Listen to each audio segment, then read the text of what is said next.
오늘은 신약성경 172쪽입니다.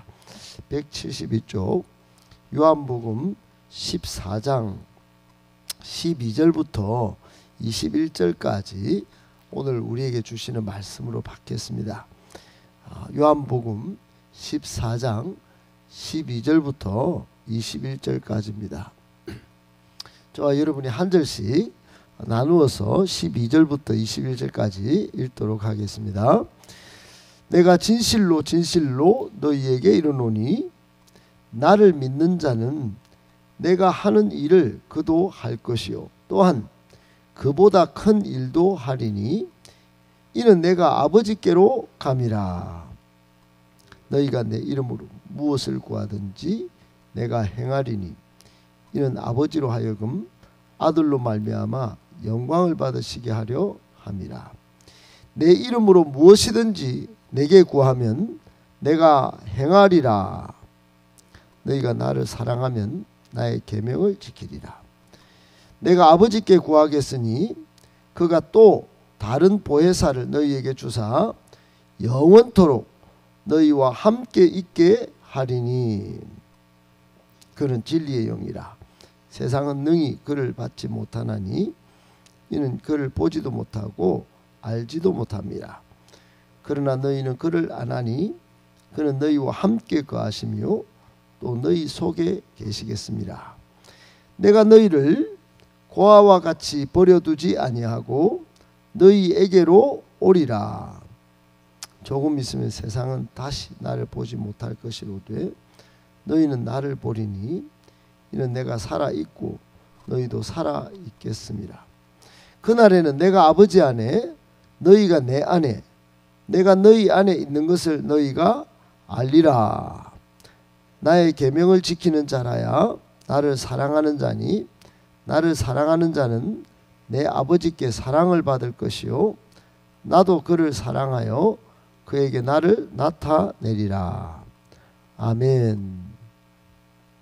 할렐루야.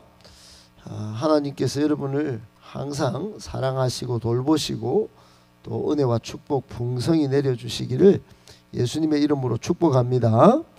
아멘. 오늘 본문을 통하여 우리에게 주시는 교훈의 말씀 세 가지를 받고 그 말씀을 붙들고 기도하도록 하겠습니다. 첫 번째, 온전한 믿음, 근심의 해결책입니다. 온전한 믿음, 성도의 근심의 해결책입니다. 여러분 믿음 하는데 믿음으로 무엇을 할 수 있을까요? 크게 보면 우리 요한복음 14장에만 나오는 온전한 믿음은 세 가지 성도에게 주는 은혜가 있습니다. 첫 번째는 근심의 해결책이 됩니다. 오늘 우리가 읽기를 12절 읽었지만 1절에 우리가 어제 살필 때 나를 믿으라, 하나님을 믿으니 또 나를 믿으라 그렇게 하시면서 너희는 마음에 근심하지 말라고 하셨죠. 승천 이후 이 땅에 남게 될 제자들의 근심, 걱정, 불안의 해결책을 말씀하신 것입니다. 그러니까 온전한 믿음은 걱정, 근심, 걱정, 불안을 해결할 성도의 근심의 해결책이 된다 하는 것입니다. 아울러 6절에 어제도 우리가 살폈지만 위대한 예수님의 말씀 가운데 내가 곧 길이요 진리요 생명이다 하는 말씀은 믿음이 구원 영생의 길도 된다는 것을 보여줍니다. 그렇습니다. 구원 영생의 길이 됩니다.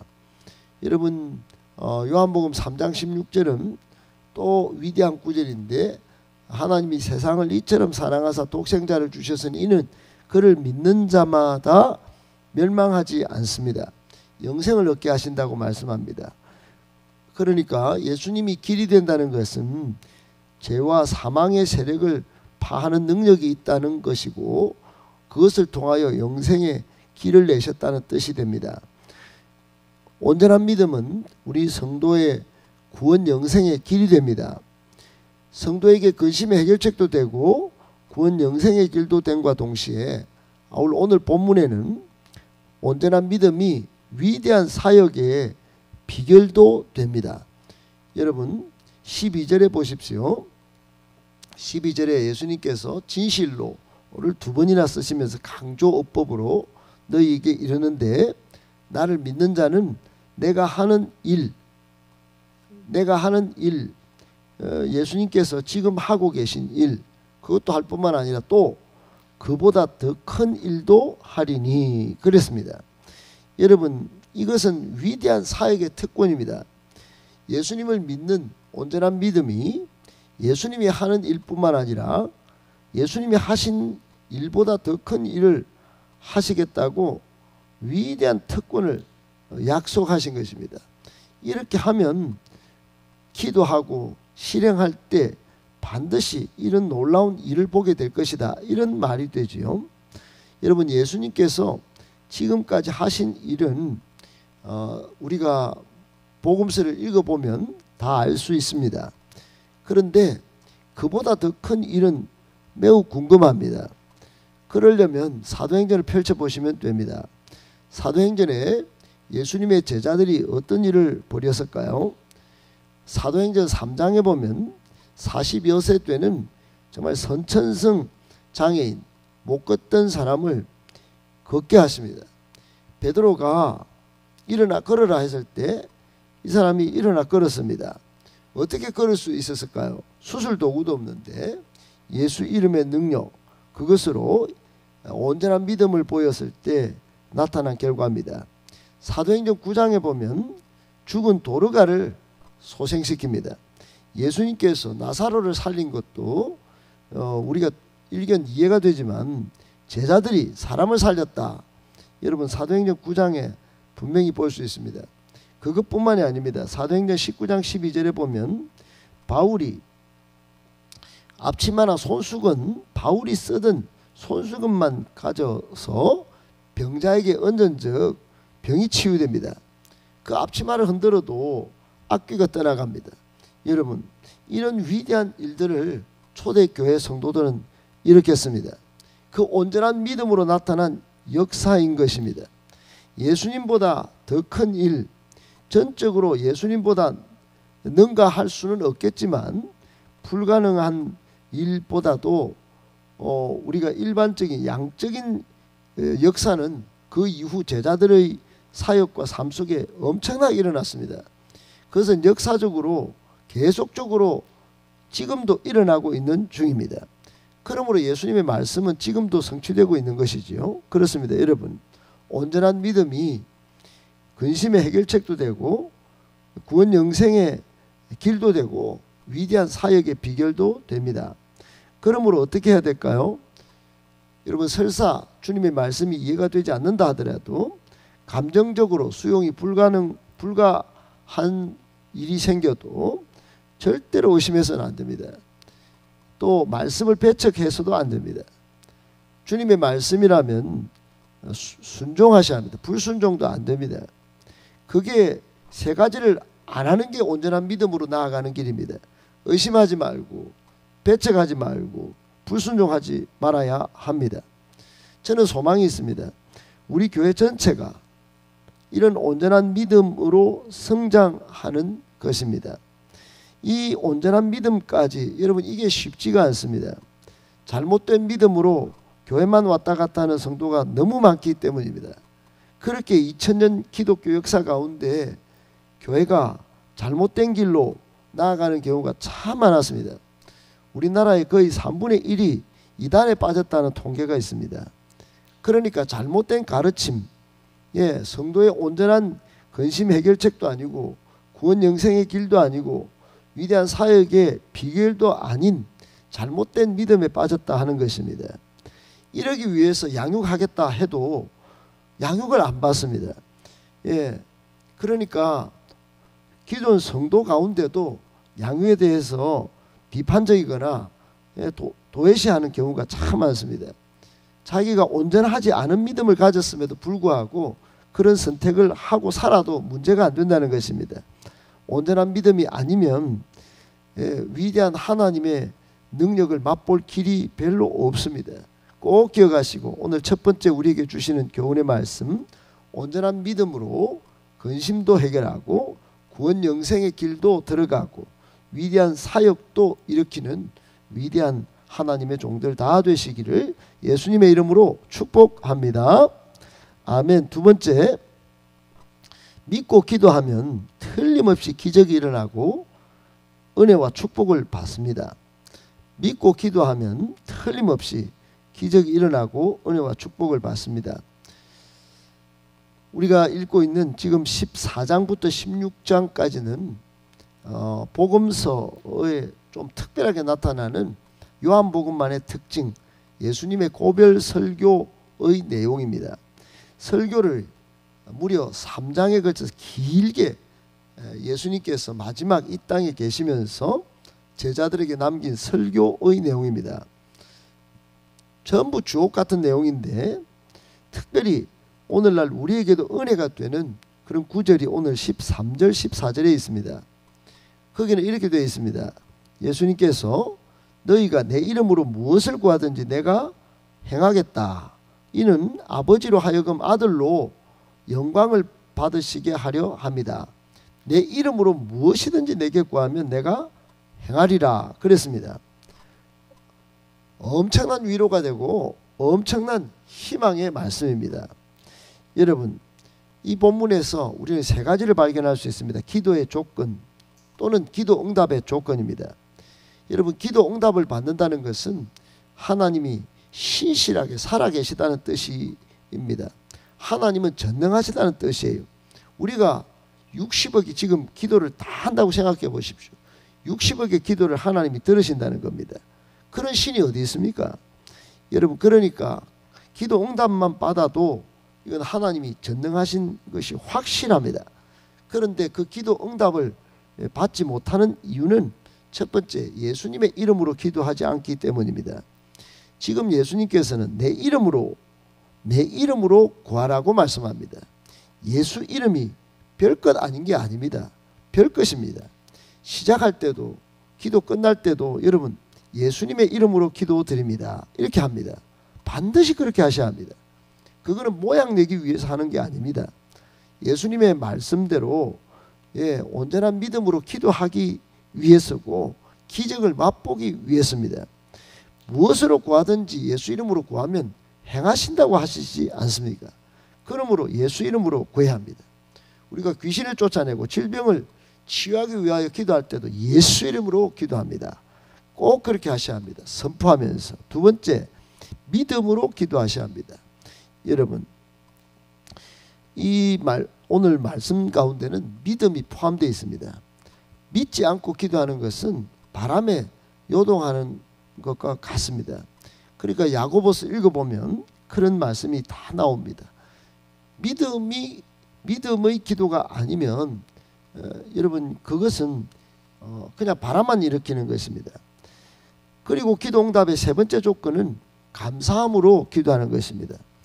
감사가 별거냐? 예, 감사가 굉장히 중요합니다. 감사에는 하나님을 인정하는 뜻이 담겨 있습니다. 미리 응답받을 것을 표하는 믿음이 그 안에 들어가 있습니다. 빌립보서 4장 6절에 보면 아무것도 염려하지 말고 모든 일에 구할 때 감사함으로 하나님께 아뢰라고 말씀합니다. 그러면 하나님의 응답이 있다고 말씀합니다. 여러분, 그러니까 이렇게 세 가지 조건을 가지고 무엇이든지 오늘 무엇이든지 구하면 반드시 응답하시겠다고 약속하셨습니다. 그것은 무엇이든지 이 말은 어떤 것이든 어떤 분량이든 어떤 한계든 상관이 없다는 것입니다. 하나님 앞에 상관이 있는 게 있다면 이게 문제가 됩니다. 하나님이 전능하시지 않은 것이 되기 때문에 그렇습니다. 여러분, 이렇게 믿고 기도하면 틀림없이 기적이 일어나는 이유가 우리 예수님 때문에 하나님이 영광을 받으시기 때문이라고 오늘 예수님께서 말씀하셨습니다. 하나님은 우리 예수 그리스도를 믿는 사람, 그 이름으로 기도하는 사람 반드시 기적을 베푸시고 또 더불어 은혜와 축복을 내려주십니다. 꼭 기억하시고 여러분 믿고 오늘 세 가지 조건을 기억하면서 간절히 기도할 때 하나님께서 부어주시는 풍성한 은혜와 축복을 받아 누리시고 기적도 여러분의 삶 속에는 상식이 되어지시기를 예수님의 이름으로 축복합니다. 아멘. 마지막 세 번째, 도우시는 성령님이 계시니 성도는 인생과 사역에 실패가 없습니다. 여러분 오늘 본문의 16절 이하에 보면 예수님께서 보혜사를 보내주신다고 하십니다. 보혜사, 헬라어로 파라클레이토스입니다. 돕기 위해서 보냄받은 자, 돕는 자, 위로자, 카운셀러, 상담가, 대언자, 중재자 이런 뜻이 있습니다. 여러분 보혜사를 신천지 이단이 쓰니까 이게 좀 느낌이 안 좋아서 그렇지, 여러분 예수님께서 말씀하신 보혜사 성령님은 우리의 진정한 도우미, 우리의 진정한 위로자, 우리의 영원한 상담가, 우리를 하나님 앞에 죄가 있음에도 불구하고 대언하시면서 중재하시는 엄청 우리에게 귀한 분입니다. 삼위일체 하나님이십니다. 한마디로 이 보혜사는 어떤 일 어디서든지 옆에서 언제나 서서 도와주시는 분입니다. 필요할 때는 119를 부르듯이 언제나 불러서 우리 인생의 또는 사역의 파트너로서 옆에서 돕고 응원하시는 분이십니다. 심지어 예수님께서 18절에 이렇게 말씀하십니다. 내가 너희를 고아와 같이 버려두지 아니하고 이렇게 말씀하셨습니다. 여러분 우리 고아와 같이 버려두지 않고, 그것은 예수님께서 성령님을 보내주신 것과 동시에 성령님과 동행하면 그렇게 되는 것입니다. 우리는 절대 홀로가 아닙니다. 홀로 아리랑은 슬픈 노래지만 우리 성령님과 동행하면 위대한 노래를 부를 수 있게 됩니다. 그리고 오늘 15절과 21절에는 계명을 지키면 계명을 지키는 것이 주님을 사랑하는 것이라고 말씀을 연결하시면서 주님을 사랑하는 이런 사람에게는 주님이 인도하시고 위로하신다고 하시는데, 이게 바로 성령님과 동행하면서 일어나는 일입니다.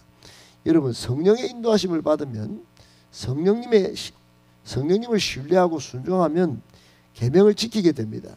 계명을 지키면 우리 주님을 사랑하게 되는 것입니다. 그러니 이런 인생을 어떻게 실패하게 두시겠습니까? 그리고 이런 인생이 펼쳐가는 사역도 실패가 없는 것입니다. 여러분 도우시는 성령님 항상 신뢰하고 존중하고 가까이 하시면서 인생과 사역에 실패가 없게 되기를 축복합니다. 오늘도 함께 하시는 성령님, 그러니까 여러분 기도하실 때 성령님 제 인생을 도와주세요. 성령님 저희들 사역에 함께 해주세요. 그런 기도를 왜 해야 하겠습니까? 우리는 실패가 없어야 할 것이기 때문에 그렇습니다. 성령님이 우리를 도우시니 인생과 사역에 실패가 없다는 말씀 꼭 기억하고 항상 성령 충만, 성령으로 우리 인생을 사로잡아 주시고 우리 교회 강력한 성령의 임재로 함께 해달라고 우리 모두 기도함으로 항상 위대한 성공 또 하나님의 영광을 드러내는 특별한 하나님의 사람들 다 되시기를 예수님의 이름으로 축복합니다.